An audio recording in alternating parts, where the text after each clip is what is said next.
Dhe përshëndetje, unë qëmë Qajp Shangullari, jam në kryetari i Lëvizjes Shqipëriare për çështjet organizative. Ligji i energjisë.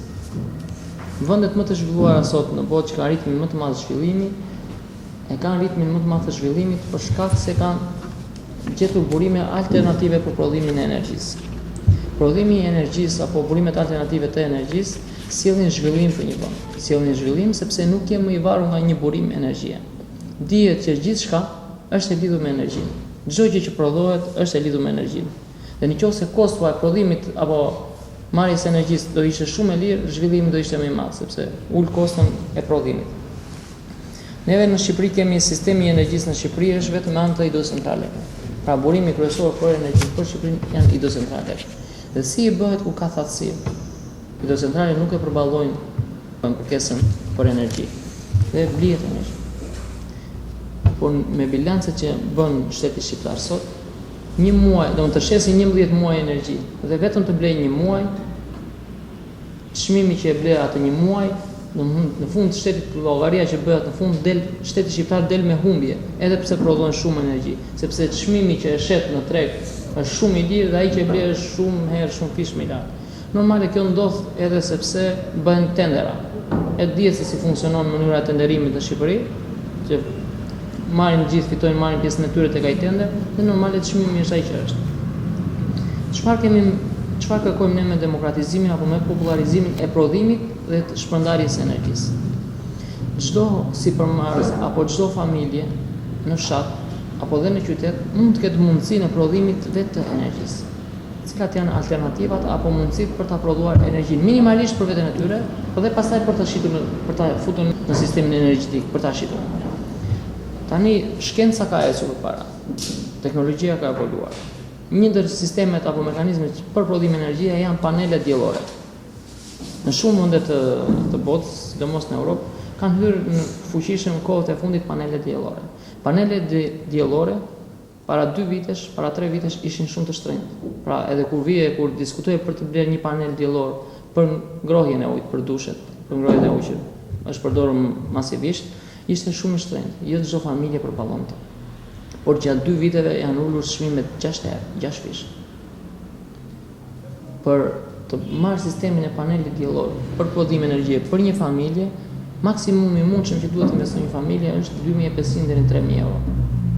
Pra, që të prodhosh energjinë për një familje, maksimumi i mundshëm është 2500 deri në 3000 euro. Është një shifër jo shumë e lartë. Nëse do mendosh që ke të siguruar energjinë. Dhe ke të siguruar energjinë për 300 ditë të vitit, sepse Shqipëria hyn tek zona e kuqe, e cila ka diell 300 ditë në vit. Nëse Gjermania, Suedia, këto vende nordike e kanë 120 deri 150 ditë në vit, diell, domethënë 150 ditë të vitit diell, neve kemi 300 ditë të vitit diell. Pra, 300 ditë të vitit neve e sigurojmë energjinë vetëm me panel diellor. Dhe çfarë kemi menduar neve për punën e këtij lloji investimi? Shteti duhet të subvencionojë apo të ndihmojë familjet të cilat kanë mundësinë apo duan të investojnë në këto drejtime, dhe nëse është shumë apo marrin maksimumin për marrin 3000 euro, 1500 euro do t'ja japi shteti dhe 1500 euro do t'i investojë vetë. Këto 1500 euro që ja ka dhënë shteti, jo t'i falen. Po këto 1500 euro t'ja kthej shtetit brenda vitit me energji për një vit. Po vitin e dytë dhe më mbrapa, çfarë ndodh? Ajo familje ka një burim të ardhurash të sigurta. Pra, brenda vitit ja ka larë shtetit atë të cilën shteti i ka dhënë, dhe brenda po atij viti apo vitin pasardhës, kjo familje ka siguruar një burim të ardhurash. Dhe tjetër burim energjie që neve mund ta fusim masivisht dhe të përmirësohet jeta e shqiptarëve, është burimi i energjisë i prodhuar me biogaz. Dhe ky është një ndër burimet apo që ne kemi një mundësi, një potencial shumë të madh në prodhimin e energjisë me biogaz. Çfarë është biogazi? Biogazi është gazet të cilat prodhohen nga mbetjet e kafshëve. Pra, ai fermeri atje në fshat apo në zonat rurale të cilat ka kafshë, shumë mirë mund t'i marrë qumshin, mishin dhe në fund fare dhe energji nga mbetjet e kafshëve.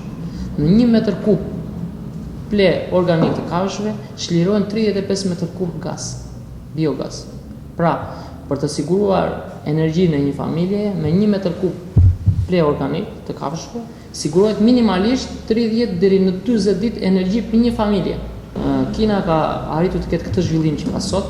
Kryesorja është krahu i punës, që ka krah shumë të lirë pune sepse numri i popullit është shumë i lartë, dhe e dyta është sepse energjinë e përfiton me kosto shumë të ulët. Pra një ndër faktorët kryesorë që Kina ka këtë rritje, këtë zhvillim sot, është sepse energjinë e ka me kosto shumë të ulët. Ata fermerët në Kinë nuk paguajnë siç paguajmë ne për naftën për të punuar tokat. Sepse ata mjetet e punës, mjetet bujësore i kanë me bateri.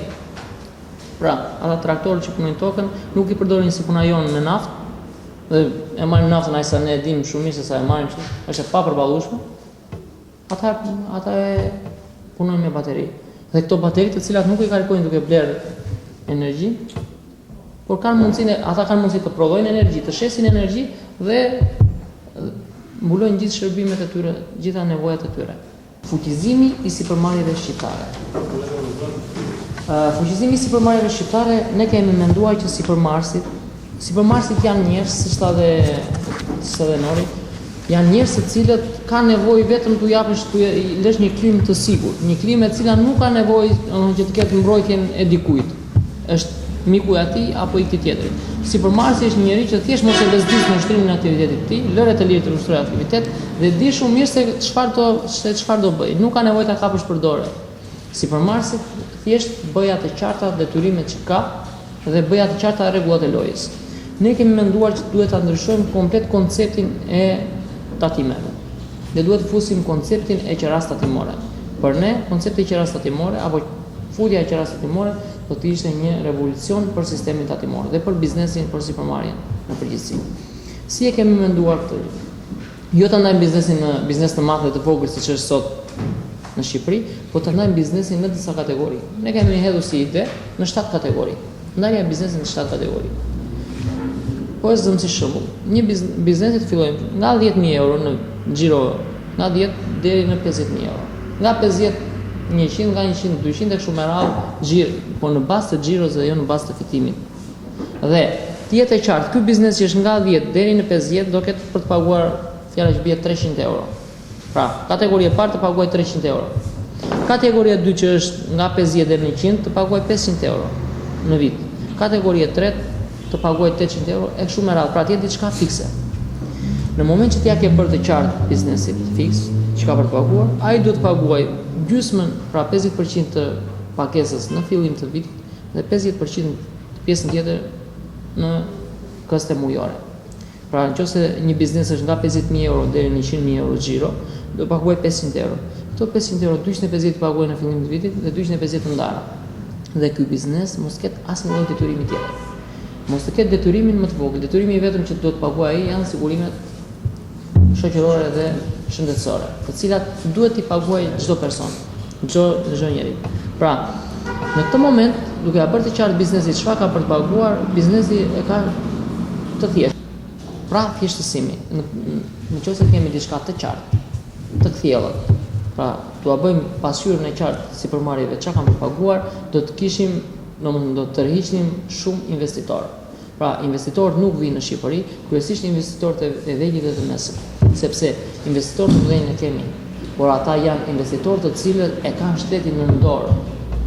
Nëse ne kemi sot biznese të huaja të cilat kanë investuar në Shqipëri, janë biznese të cilat nuk u intereson se kush është në pushtet, ato janë biznese të cilat janë mbi pushtetin. Por kush nuk investon bizneset e mesme dhe të vogla. Ai i cili prodhon 20, 30 apo 50 vende pune, ai sipërmarrës nuk vjen në Shqipëri. Pra nuk janë vetëm shqiptarët e Shqipërisë, burimi potencial i mundshëm për investim në Shqipëri. Diaspora shqiptare është shumë e madhe. Shqiptarët vetëm në Ballkan janë ndarë në 4 shtete. Pra, shqiptarët janë një numër shumë i madh. Diaspora shqiptare është shumë e madhe. Nëse shteti do të kishte politika për të tërhequr diasporën, për të investuar në Shqipëri, do ishte diçka e madhe.